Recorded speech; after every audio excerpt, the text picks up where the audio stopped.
트럼프 행정부가 삼성전자와 SK하이닉스의 중국 공장에 미국산 반도체 제조 장비를 반입할 때마다 허가를 받게 하도록 했습니다. 내년부터 적용되는 조치인데 우리 기업들의 중국 내 반도체 생산에 차질이 우려됩니다.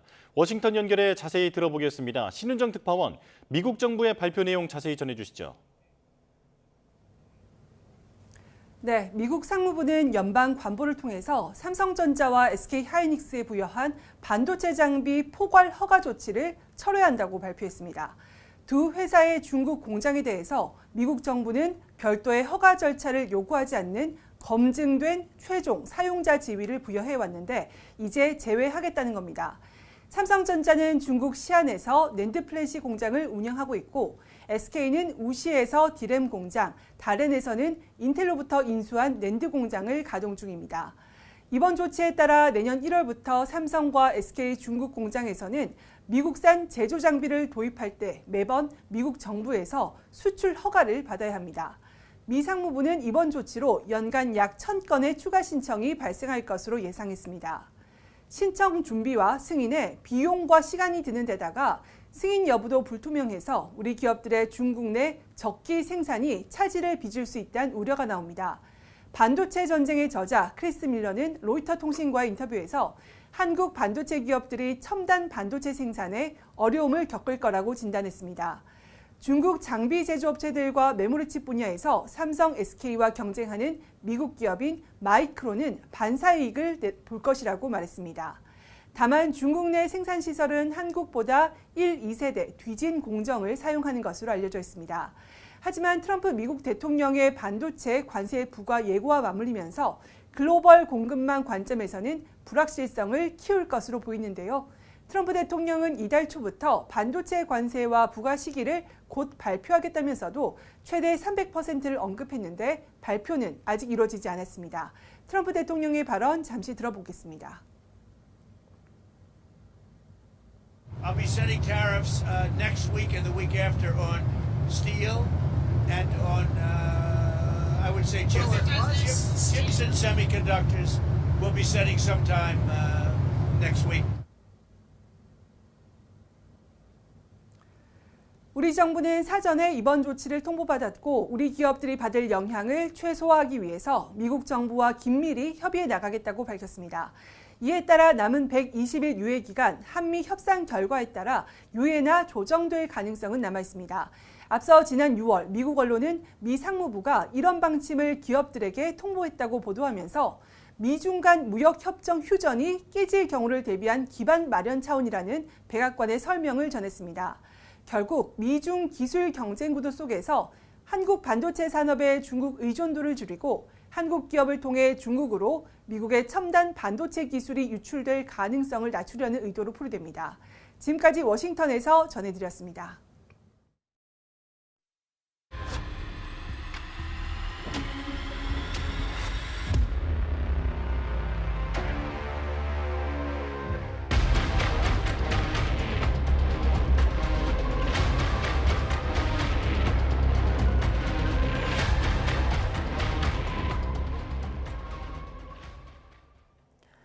다음 달 3일 중국天安문 광장에서 열리는 열병식 행사에서 북한과 중국, 러시아 정상이 나란히 앉는 장면이 연출될 것으로 보입니다. 크렘린궁은 푸틴 대통령의 방중 일정을 설명하는 과정에서 구체적인 자리 배치 계획을 확인했습니다. 보도에 유투권 기자입니다. 김정은 위원장의 참석이 결정되면서 세계적인 주목을 받게 된 열병식 중앙무대의 자리 배치 계획이 공개됐습니다. 러시아 크렘린궁은 시진핑 주석을 중심으로 오른쪽엔 푸틴 대통령이 왼쪽엔 김 위원장이 앉는다고 밝혔습니다. 이런 자리 배치는 어느 정도 예견됐습니다. 중국 정부는 행사에 참석하는 26명의 정상을 발표하면서 푸틴 대통령 다음인 두 번째로 김 위원장을 호명했습니다. 俄罗斯总统普京、朝鲜劳动党总书记、国务委员长金正恩。 냉전이 끝난 이후 처음으로 한자리에 모이는 북중러 정상의 모습은 한미일에 맞선 삼각공조를 과시하는 효과를 거둘 것으로 보입니다. 러시아는 푸틴 대통령과 김 위원장의 정상회담도 검토하고 있다고 밝혔습니다. 양자회담이 성사되면 지난해 6월 푸틴 대통령이 평양을 방문해 전략적 동반자 관계를 수립한 이후 1년 3개월 만입니다. 러시아와 중국의 정상회담 일정은 확정됐습니다. 다음 달 2일 베이징에서 양측 참모진이 대거 배석한 가운데 진행되며 이 자리에서 에너지 분야 협정도 체결됩니다. 다만 북중러 3자 정상회담 가능성에 대해선 별도의 언급이 없었습니다. 푸틴 대통령은 이와 별도로 인도와 튀르키예, 이란을 포함한 10여 개 국가와 연쇄 정상회담을 이어갈 예정입니다. Authoritarian regimes are confident and emboldened, and there are consequences arising from the decision of states such as the United States to depart from those traditional norms. 이 과정에서 어느 정도 수위로 미국에 대한 견제 메시지가 나올지 관심이 집중되고 있습니다. YTN 유튜원입니다.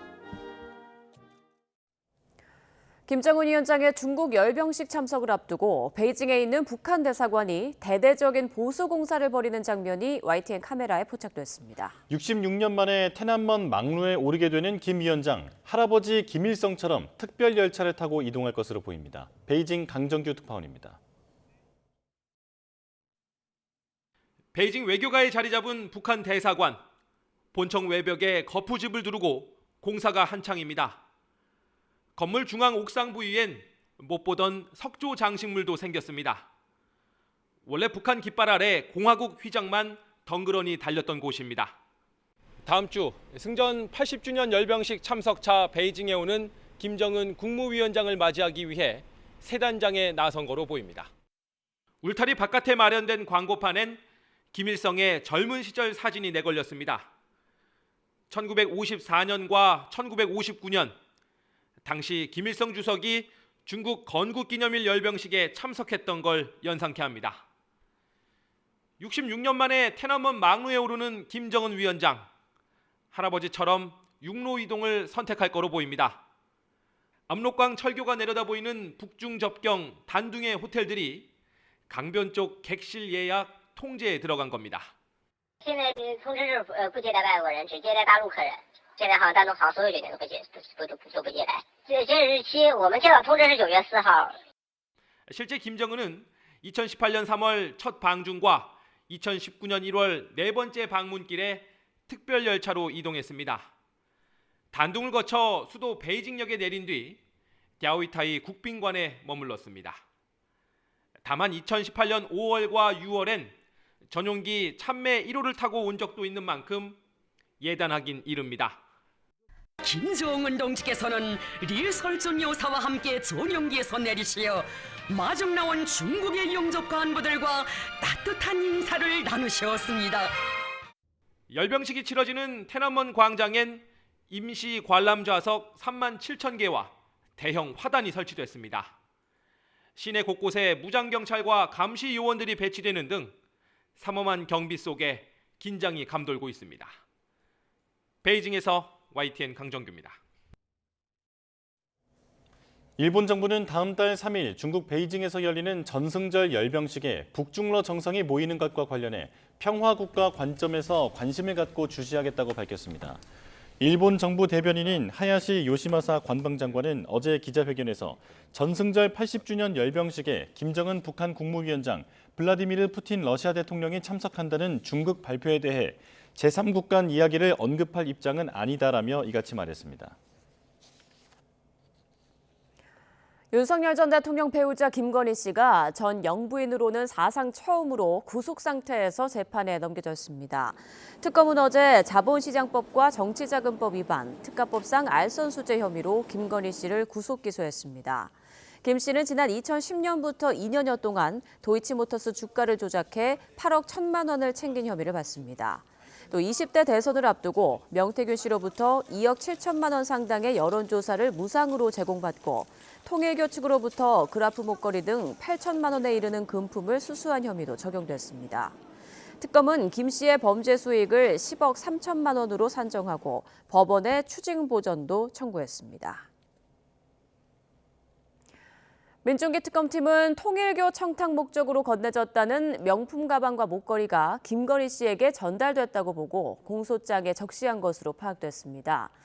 명태균 씨로부터 무상 여론조사를 받은 건 배우자 윤석열 전 대통령과 공모해 벌인 범행이라고 특검은 판단했습니다. 우종훈 기자입니다. YTN 인수와 캄보디아 메콩강 부지개발 등 통일교 청탁을 위해 전 간부 윤영호 씨가 전달했다고 알려진 물건은 샤넬 가방과 그라프 목걸이, 천수삼 농축차였습니다. 전달을 부탁받은 건진법사 전성배 씨는 물건을 잃어버렸고 김건희 씨는 받은 적 없다며 의혹을 부인했습니다. 하지만 특검의 판단은 달랐습니다. 새로 수집한 증거 등을 토대로 보면 김 씨에게 가방과 목걸이 등이 전달된 게 맞다는 겁니다. 통일교 관계자로부터 통일교 지원 관련 청탁을 받고 합계 8천여만 원 상당의 금품을 수수하여 특정범죄 가중처벌 등에 관한 법률 위반 알선수재. 다만 배우자 윤석열 전 대통령이 이를 알았다고 볼 만한 증거는 충분하지 않은 상황이어서 김 씨에게 뇌물죄가 아닌 알선수재 혐의를 적용했다고 설명했습니다. 명태균 씨가 윤 전 대통령 부부에게 전달한 여론조사 결과는 이후 벌어지는 공천 개입 의혹의 발단이 됐습니다. 특검은 명 씨가 지난 20대 대선 과정에서 총 58회 여론조사를 실시해 윤 전 대통령 부부에게 무상으로 전달했고 금액은 2억 7천여만 원에 이른다고 특정했습니다. 윤 전 대통령은 김 씨의 정치자금법 위반 혐의 공범으로 적시됐는데 특검은 여론조사를 대가로 한 공천 개입 의혹은 추가 수사가 필요한 상황이라고 밝혔습니다. 검찰이 불기소 처분한 도이치모터스 주가 조작 의혹 관련해서도 특검은 김 씨가 권오수 전 도이치모터스 회장, 이종호 전 블랙펄 인베스트먼트 대표와 공모해 범행을 저질렀다고 판단했습니다. 김 씨가 취득했다고 본 부당 이득은 8억 1천만 원입니다. 특검은 김 씨가 단순한 전주가 아니라 공모 관계임을 나타내는 증거를 여럿 확보했다고도 밝혔는데 추후 재판에서 공개될 거로 보입니다. 특검은 이와 같은 범죄로 김 씨가 얻은 수익을 10억 3천만 원으로 판단하고 법원에 추징 보전을 청구했습니다. YTN 우종훈입니다. 민중계 특별검사팀의 김건희 씨 1차 기소가 이루어지면서 향후 김 씨가 귀금속을 전달받으며 매관 매직을 했다는 의혹에 대한 수사도 본격화할 것으로 보입니다. 목걸이, 귀걸이, 시계에 이번엔 금거북이까지 새롭게 도마에 올랐습니다. 안동준 기자입니다. 나토 순방 3종 귀금속을 통한 매관 매직 의혹은 김건희 씨 구속 심사의 결정타가 됐다는 평가가 나오지만 기소 혐의에선 일단 빠졌습니다. 자수한 서희건설 이봉관 회장이 수술 뒤 입원하며 조사를 미루고 사위 박성근 전 국무총리 비서실장 등 다른 관련자 조사도 전반적으로 이루어지지 못한 영향으로 풀이됩니다. 대신 특검은 관련 수사를 김 씨에게 고가 시계를 건넨 로봇계 사업가 등 정권 전반에 걸친 대가성 청탁 의혹으로 확대하고 있습니다. 특히 이번엔 장관급인 이배용 국가교육위원장이 새롭게 용의선상에 올랐습니다. 지난달 이뤄진 윤석열 전 대통령 장모 최은순 씨 요양원 압수수색에서 금거북이가 나왔는데 이를 이 위원장이 준 정황이 포착된 겁니다. 이 위원장은 이 회장이 수장인 국가조창기도회 부회장도 맡고 있는 만큼 서희건설과의 연관성도 의심받고 있습니다.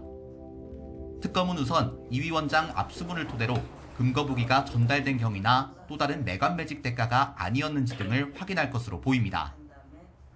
또 함께 압수수색한 박 전 실장이나 로봇계 사업가와 관련해서도 그간의 주장과 압수물을 대조하며 금품 전달 상황을 재구성할 전망입니다. 이 전 회장 소환 조사도 머지 않았다는 관측이 나오는데 특검은 건강을 이유로 자꾸 출석을 미룰 경우 입원한 병원 방문 조사도 검토할 걸로 예상됩니다. YTN 안동준입니다. 윤석열 전 대통령의 불법 내란을 방조하고 헌법재판소에서 위증한 혐의 등을 받는 한덕수 전 국무총리가 불구속 상태로 재판에 넘겨졌습니다. 내란 특검팀은 어제 오전 10시 반 한 전 총리를 내란 우두머리 방조와 허위 공문서 작성, 위증 등 6가지 혐의로 불구속 기소했습니다. 박지영 특검보는 기소 직후 브리핑을 열고 한덕수 전 총리가 계엄이 성공할 것으로 생각해 적극적 행위를 통해 불법 내란에 동조했다며 기소 이유를 설명했습니다. 특검 수사 과정에선 한덕수 전 총리가 계엄 전후 어떤 행동을 보였는지도 자세히 드러났습니다. 국무위원들 거부에도 불구하고 서명을 요구하는 등 불법 계엄에 정당성을 부여하려 했다는 겁니다. 한 전 총리의 자세한 행적 김철희 기자가 정리했습니다. 특검팀은 한덕수 전 총리가 계엄 선포 전 국무회의 소집을 건의한 것, 합법의 탈을 씌우기 위한 꼼수였다고 봤습니다. 국무회의를 통해 계엄 선포를 막아보려 했던 한 전 총리 주장과 달리 정족수 11명을 채우는 데만 급급했단 겁니다.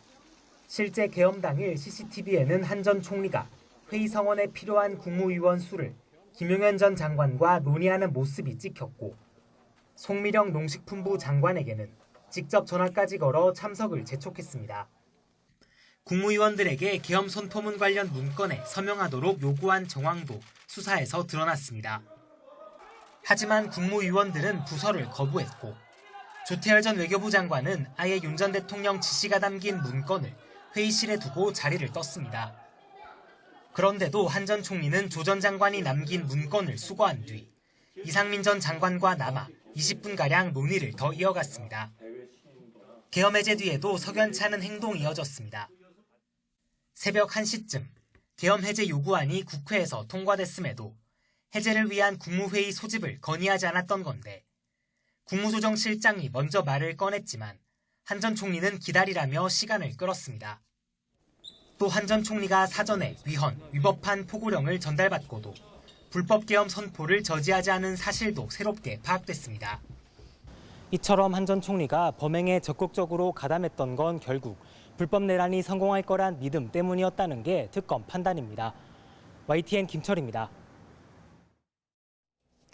김건희 특별검사팀은 구속영장이 청구된 국민의힘 권성동 의원에 대한 체포동의 요구 절차를 법무부와 협의해 진행하겠다고 밝혔습니다.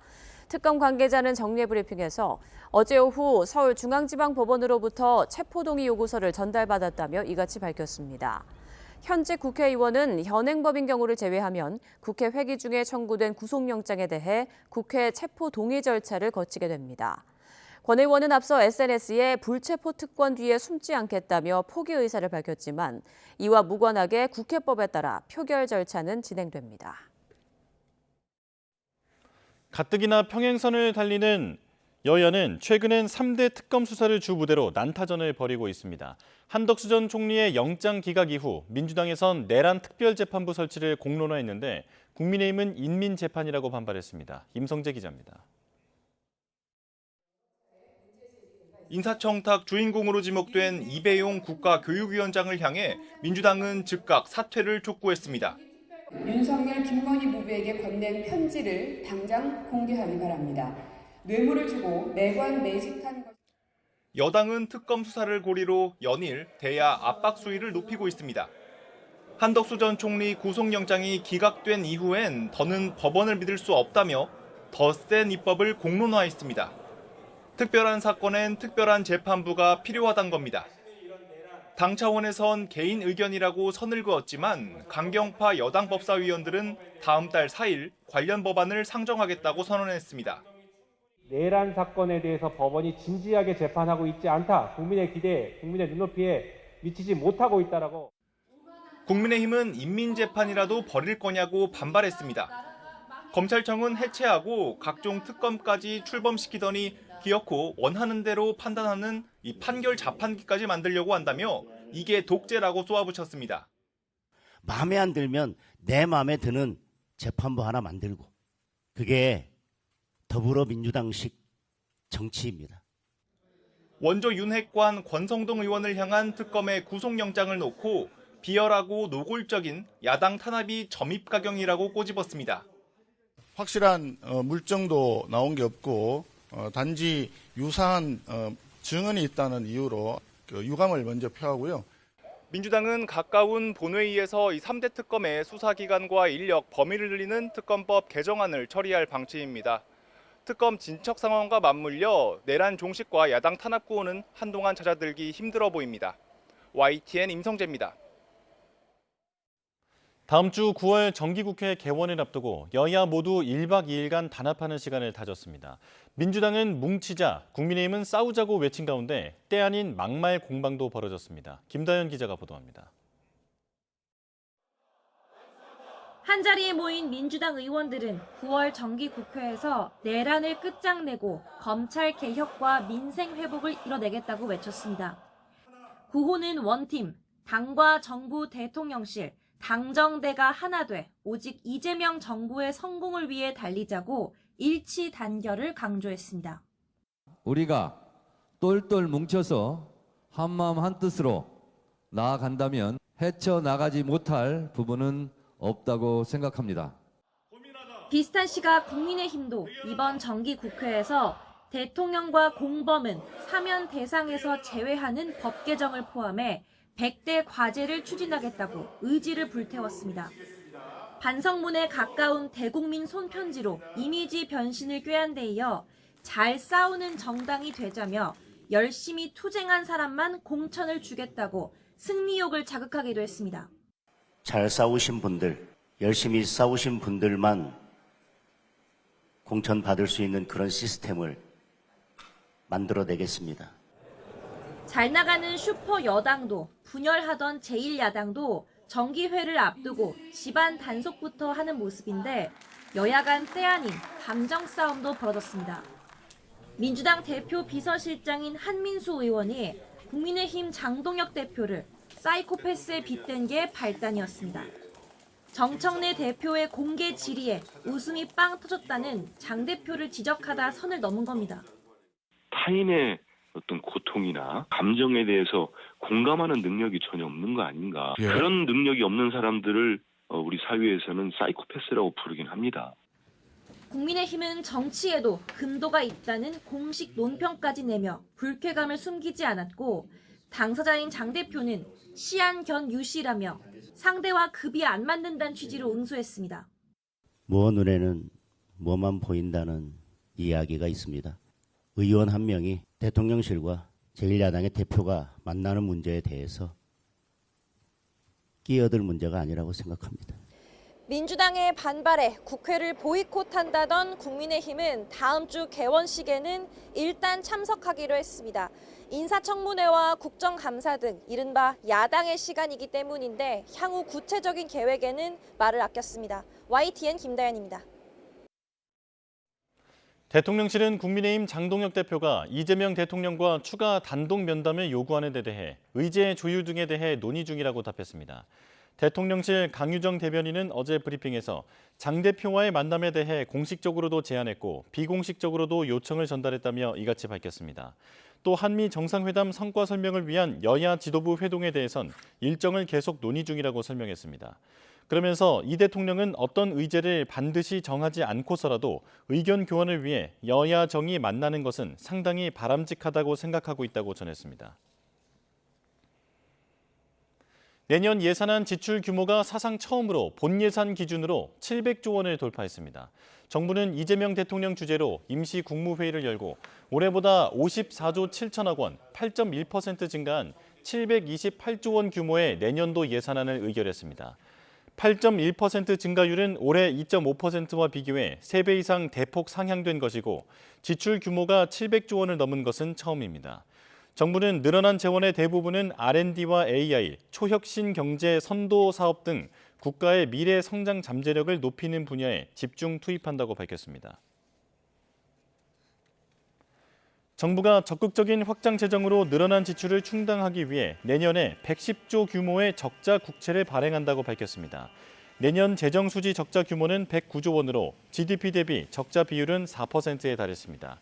내년 국가 채무는 1,415조 원, GDP 대비 국가 채무 비율은 51.6%로 50%를 돌파했습니다. 이재명 대통령은 역대 최대 규모의 예산안을 심의 의결하면서 씨앗을 빌려서라도 농사를 준비해야 한다고 말했습니다. 회복과 성장을 위한 적극적 재정 운용을 강조한 겁니다. 홍민기 기자입니다. 해외 순방에서 돌아온 바로 다음 날 이재명 대통령이 임시 국무회의를 주재했습니다.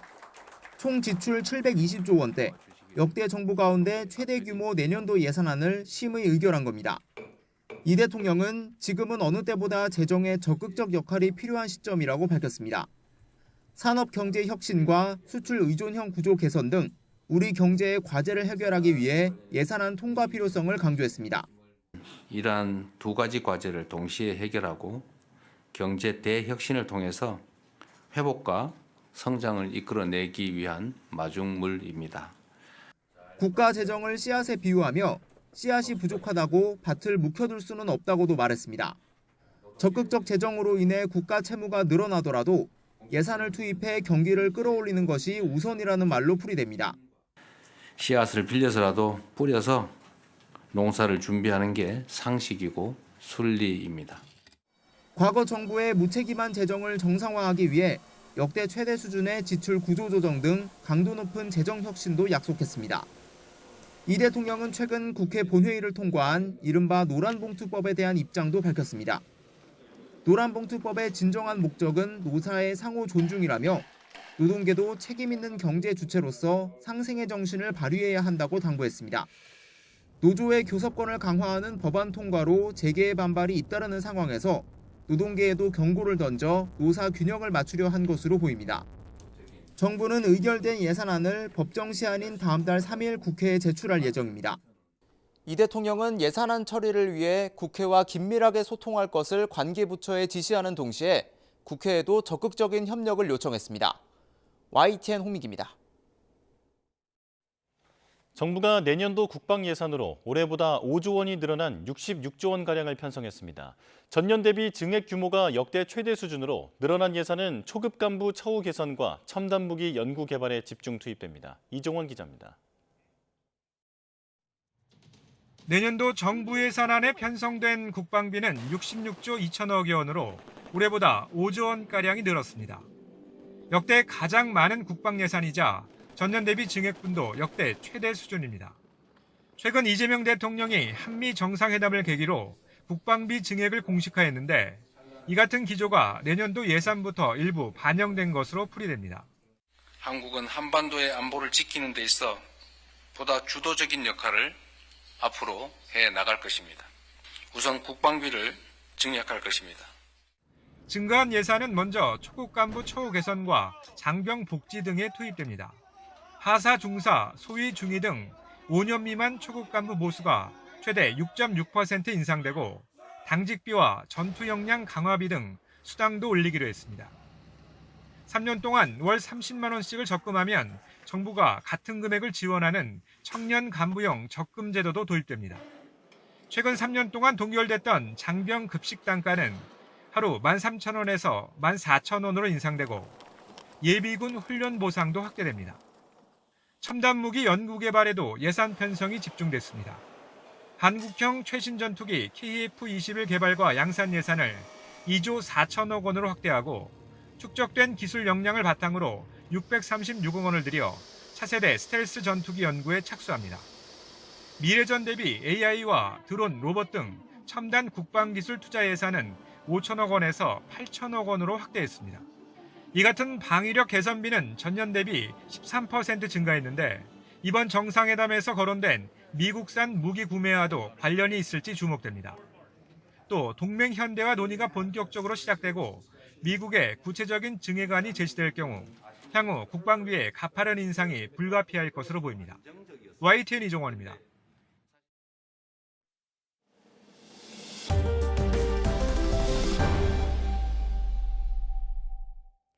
미국 중앙은행인 연방준비제도가 중시하는 물가지표인 근원 PCE 소비자 물가지수가 5개월 만에 가장 높게 나타났습니다.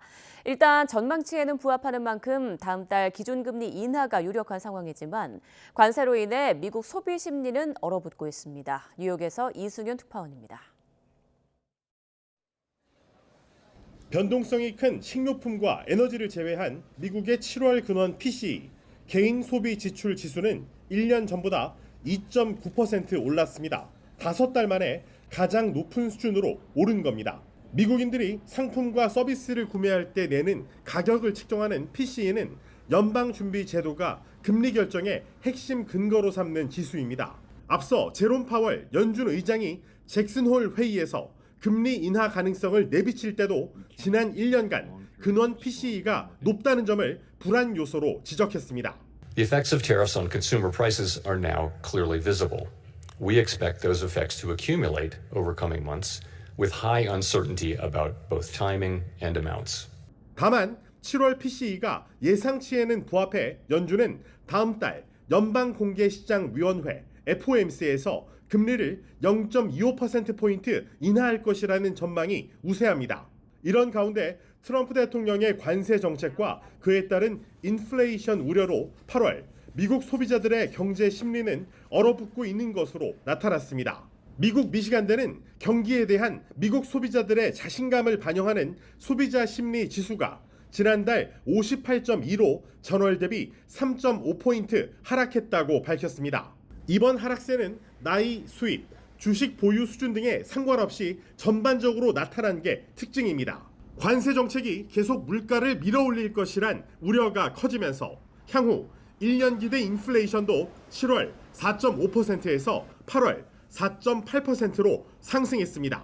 물가 관리에 대한 우려 속에도 트럼프 대통령은 큰 폭의 금리 인하를 요구하며 기존 연준 이사를 해임하고 후임 인선에 몰두하고 있습니다. 부동산 담보대출 문제로 해임 통보를 받은 리사 쿡 이사가 불복 소송을 제기한 뒤 연준의 독립성을 판가름할 첫 법원 심리도 열렸습니다. 법원 판결은 9월 1일 이후로 예정돼 있으며 금리가 결정되는 9월 FOMC 전에 결론이 날 것이라는 전망이 나오고 있습니다. 뉴욕에서 YTN 이승윤입니다.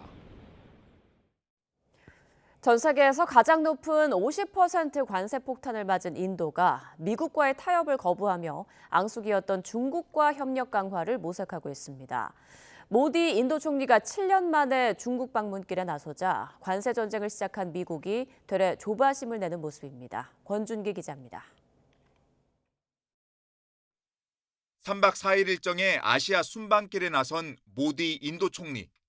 일본 도쿄를 찾은 뒤 7년 만에 중국을 방문해 상하이 협력기구 정상회의에 참석할 예정입니다. 최근 전 세계에서 가장 높은 50% 관세율이 발효되자 모디 총리는 미국에 굴복하지 않겠다며 중국과의 협력 강화를 공언해왔습니다. 일본 요미우리 신문과 인터뷰에서는 중국과 함께 세계 경제 질서 안정화를 모색하겠다며 사실상 미국에 맞서는 공동전선 구상을 밝혔습니다. 인도 야당은 한술 더 떠 미국과 더 세게 맞붙을 것을 촉구하고 있습니다. ट्रंप ने टैरिफ लगाया, हमें बदले में 100% टैरिफ लगा देना चाहिए था। क्या हम कमजोर देश हैं? आज 140 करोड़ लोगों का देश है ये। 140 करोड़ लोग कम नहीं होते, बहुत बड़ी मार्केट है हमारी। 블룸버그 통신은 중국에서 모디 총리와 시진핑 중국 국가주석, 푸틴 러시아 대통령이 만나 반 트럼프 에너지 삼각 협력을 재확인할 예정이라고 전했습니다. 우크라이나 전쟁 이후 러시아산 석유와 가스에 대한 서방의 제재가 강화된 가운데 중국과 인도가 든든한 구매처가 되겠다고 약속할 것이란 관측입니다. 미국은 인도, 중국, 러시아의 밀착을 경계하면서도 결국엔 관세 협상이 잘 풀릴 거라며 인도를 달래는 모습입니다. India is the world's largest democracy. U.S. is the world's largest economy. I think at the end of the day, we will come together. I think a lot of it by the Indians has been performative. 외신들은 상하이 협력기구 정상회의에서 발표될 공동 성명에 미국에 대한 견제 메시지가 어느 정도 수위로 담길지 주목하고 있습니다.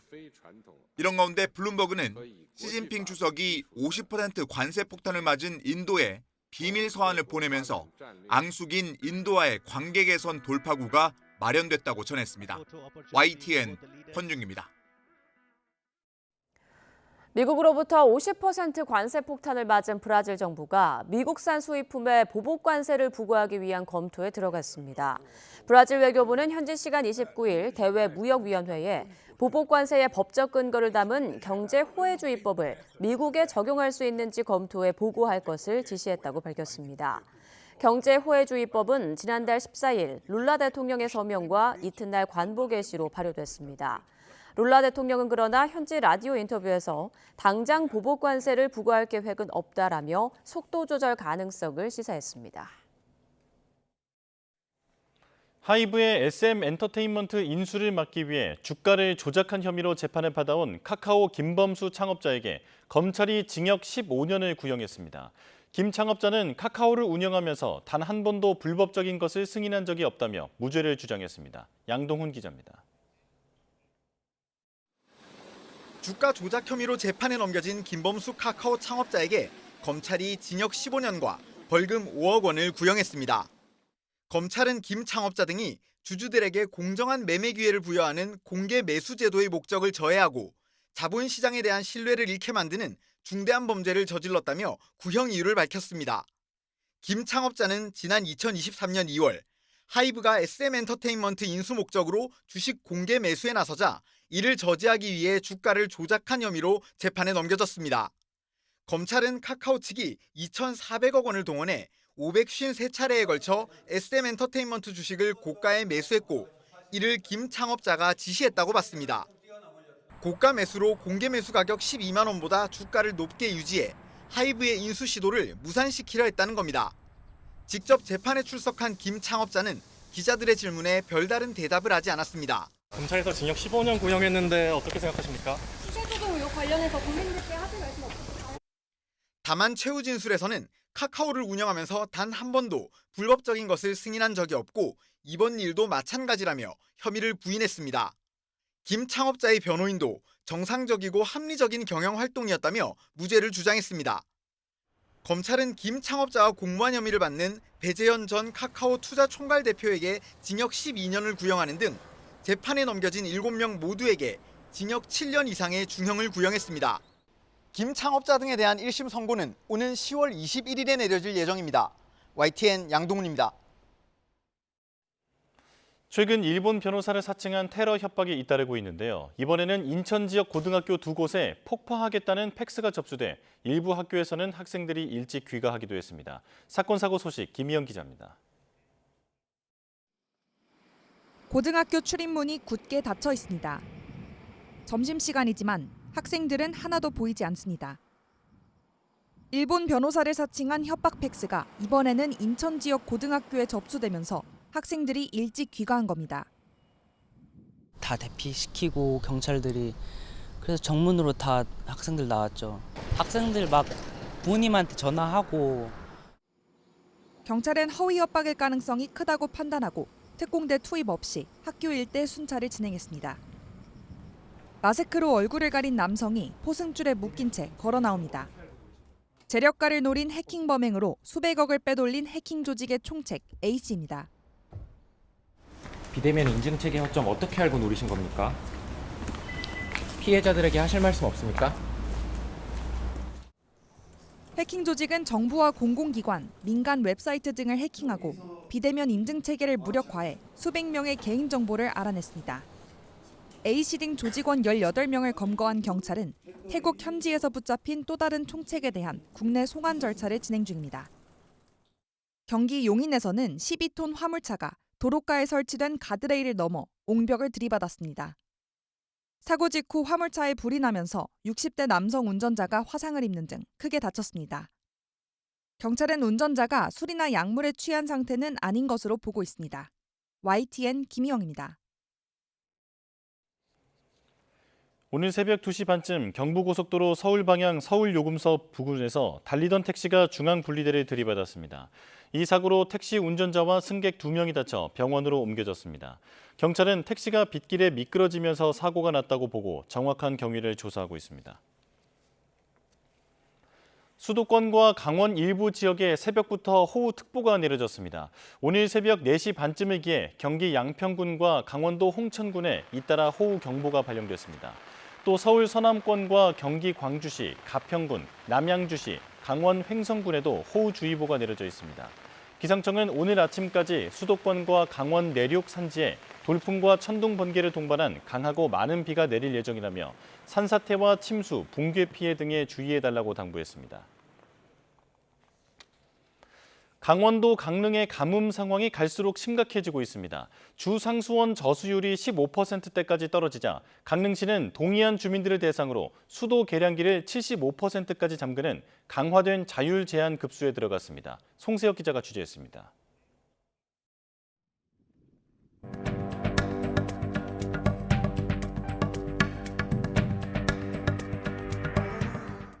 강릉 지역 생활용수의 87%를 공급하는 오봉 저수지 곳곳이 사막처럼 변했습니다. 오봉 저수지 수문 안쪽입니다. 물이 가득해야 할 자리가 거북이 등처럼 쩍쩍 갈라졌습니다. 흙을 집어들면 바짝 말라 이렇게 가루처럼 흩날립니다. 굴착기로 물길을 넓히고 2km 아래 임시 양수장에서 하루 10,000톤씩 물을 끌어오지만 역부족입니다. 연일 최저치를 갈아치우는 저수율은 15%대까지 떨어졌습니다. 결국 강릉시는 지난 27일부터 동의한 주민을 대상으로 수도 계량기를 75%까지 잠그는 더 강력한 자율 제한급수에 들어갔습니다. 50%를 잠그는 제한급수를 시작한 지 일주일 만입니다. 제한급수 시행에 따라 계량기를 75% 정도 잠궈서 사용해 주시기 부탁드립니다. 수도 물줄기가 가늘어지면서 빨래나 샤워 같은 일상생활 불편은 점점 커지고 있습니다. 조그만 물로도 다 설거지가 되지만은 샤워할 때가 최고 불편한 것 같습니다. 열흘에 사흘만 공급하던 농업용수는 전면 중단 가능성까지 거론되고 있습니다. 지하수에도 연명하는 수밖에 없는데 지하수가 언제까지 어떻게 될지. 강릉의 한 파밭입니다. 가뭄이 길어지면서 파들이 대부분 누렇게 말라 죽었습니다. 힘을 조금만 줘도 이렇게 쉽게 바스라집니다. 일부 식당은 임시 휴업까지 하는 등 절수 노력이 이어지고 있지만 가뭄 장기화에 완전 단수의 위기감은 갈수록 높아지고 있습니다. YTN 송세혁입니다. 앞을 못 보는 이들에게 소중한 눈이자 인생의 동반자 역할을 해주는 시각장애인 안내견이 있죠. 이 안내견을 길러내는 학교가 32년 전 한 기업인의 의지로 설립돼 올해까지 모두 308마리를 양성했다고 합니다. 안내견 학교를 류완웅 기자가 직접 둘러봤습니다. 최신식 견사 안에 레브라도 리트리버 25마리가 편안히 휴식을 즐기고 있습니다. 6개월에서 8개월간 훈련 기간에 3번의 테스트를 통과하고 시각장애인 파트너와 합수 훈련까지 마치면 안내견으로서 삶을 시작하게 됩니다. 보행 훈련이 기본적으로 진행이 되고요. 그리고 이제 지하철을 탄다던가 버스를 탄다던가 이런 거 시각장애인을 안전하게 보행을 도와주기 위한 역할 그런 것들을 주로 교육을 한다고 보시면 됩니다. 32년 전 고 이건희 삼성그룹 회장이 시각장애인 삶 개선과 장애인 인식 변화를 위해 설립한 삼성화재 안내견 학교가 올해까지 길러낸 안내견은 모두 308마리.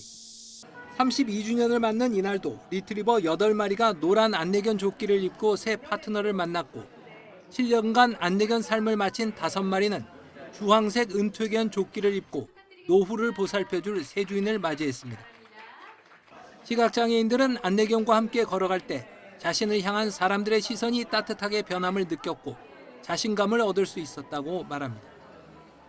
저 같은 경우에도 첫 번째 안내견을 만나고 좀 더 많은 활동, 사회 활동을 시작했던 것 같아요. 눈의 역할을 하는 그런 봉사견의 하나다라고 생각하기보다는 사실 좀 더 본인의 삶을 자신감 넘치게 해주는 동반자 역할을 하는 안내견 한 마리를 기르기 위해선 훈련사뿐만 아니라 32년간 2,800여 가구에 달하는 자원봉사자의 노력도 있었습니다. 팔주된 강아지들은 1년간 자원봉사자 가정에 맡겨져 기본적인 사회화 훈련을 받은 뒤 다시 안내견 학교로 돌아와 6개월에서 8개월간 본격적인 안내견 훈련을 받게 됩니다. 퍼피 워킹이란 사회화 훈련이 끝나고 다시 학교로 훈련견을 떠나보낼 때 자원봉사자 마음은 안타까울 수밖에 없습니다. 슬프긴 했는데 그래도 이제 멋진 안내견이 될 수 있을 거라는 희망을 가지고 잘 떠나보내줬습니다. 중노동을 시키는 것 아니냐는 오해도 있지만 오히려 파트너와 종일 함께 있을 수 있어서 안내견 행복감이 일반 반려견보다 더 크다고 합니다. 학교 한편에는 평균 12년에서 13년의 견생을 마감한 안내견들 이름이 추모비에 새겨져 있어 그를 기억하는 이들의 발걸음을 머물게 하고 있습니다. YTN 유환홍입니다. 박찬욱 감독은 제82회 베니스 영화제 경쟁 부분에 초청된 새 영화 어쩔 수가 없다에 대해 모두가 공감할 수 있는 이야기라며 작품을 만드는 과정에서는 늘 정확성과 철저함을 추구한다고 밝혔습니다. 박 감독은 이탈리아 베니스 리도 섬에서 열린 공식 기자회견에서 20년간 이 작품을 포기하지 않을 수 있었던 이유는 공감 가는 이야기라는 반응이 있었기 때문이라고 설명했습니다. 특히 현대사회, 자본주의 사회를 사는 많은 사람이 고용 불안정에 대한 공포를 갖고 있다며 언젠간 만들어질 수 있는 이야기라는 확신이 있었다고 말했습니다. 어쩔 수 없다는 갑작스럽게 해고된 직장인이 재취업을 위해 잠재적 경쟁자를 제거해 나가는 이야기를 그렸습니다.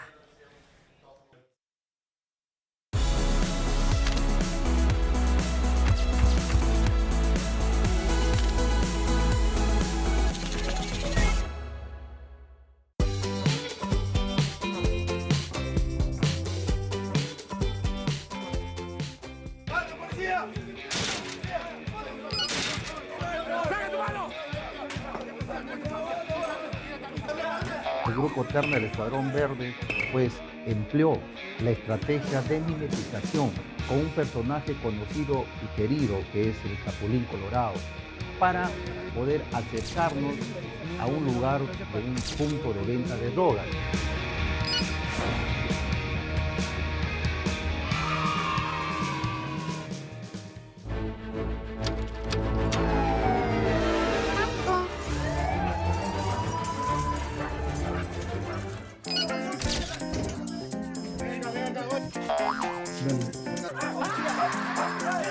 En este inmueble se estaban dedicando una familia entera a la microcomercialización de drogas. Advertimos químicos, la sorpresa. Ya toda la gente que va a estar por este...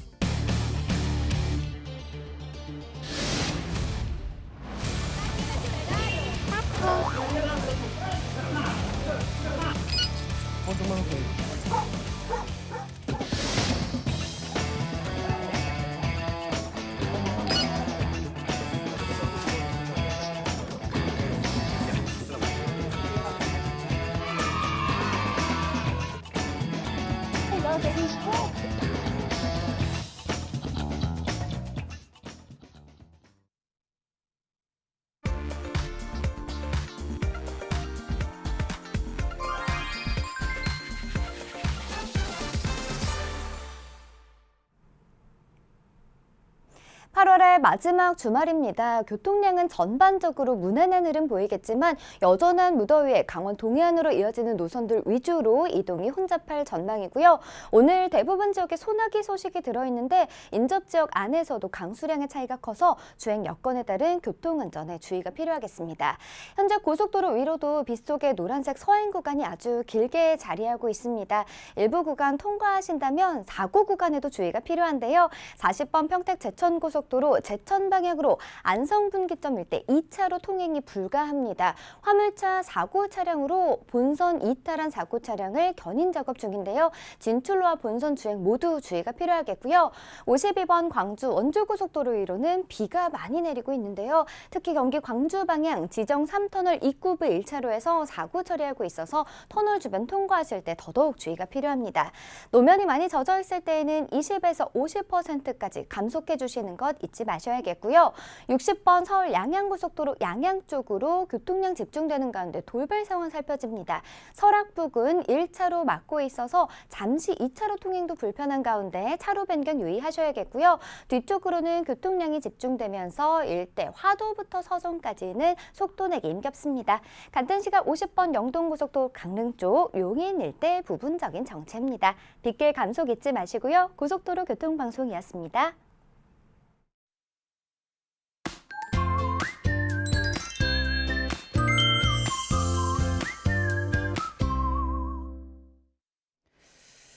현재 수도권과 강원도에 소나기가 오고 있습니다. 특히 서울 서남권, 경기 동부, 홍성과 횡성에는 호우주의보가 내려진 가운데 경기도 포천에는 시간당 20mm 이상의 세찬 소나기가 쏟아지고 있는데요. 아침까지 이 지역으로는 돌풍과 벼락을 동반한 강한 소나기가 예상됩니다.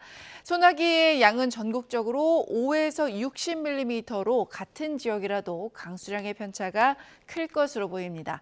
이 소나기가 더위를 식혀주지는 못합니다. 전국 대부분 지방에 폭염특보는 계속될 것으로 보입니다. 밤사이 곳곳에서 열대야도 나타났습니다. 밤사이 기온이 25도를 웃돌면서 현재 서울의 기온은 26.2도, 청주 26.8도, 대구가 25.3도고요. 낮 기온 살펴보면 서울 31도, 청주 34도, 대전 33도, 대구는 35도까지 오를 것으로 보입니다. 내일은 전국적으로 비가 오겠고 남부와 제주도는 화요일까지 비가 길게 이어질 전망입니다. 날씨였습니다. 뉴스타트 2부 마칩니다. 잠시 후 3부가 이어집니다. 시청해주신 여러분 고맙습니다.